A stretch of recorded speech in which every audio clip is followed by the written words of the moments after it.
চিচা ভাঙিলে কেতিয়াও জোৰা নহয়, যিমান এডিচিভ লগায় তেতিয়াও এই চিচা কেতিয়াও জোৰা নহয়। এইখন এখন ভঙা চিচা, বিৰোধীৰ যি চিচা, এই চিচাখন ভাঙিলে কেতিয়াবা তাক যিমান এঠা লগালেও জোৰা নালাগে। আৰু এই জোৰা লগাবলৈ অখিল গগৈ যি ফেভিকল দিলে ফেভিকল নালাগে। আৰু তাতকৈও যদি পৃথিৱীত কিবা যদি এঠা আছে, এঠা লগাওক। সেই এঠা লগালে কাম কৰিব নোৱাৰে। আৰু এই বিৰোধী নাথাকে।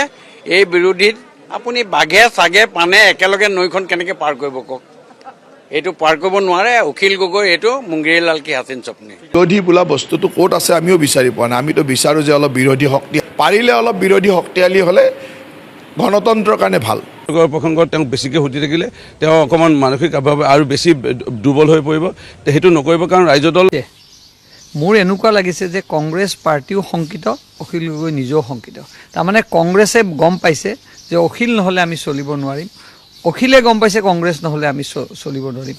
এনেকুৱা এটা অৱস্থা তিনিটা পাৰ্টিৰ হ'লগৈ।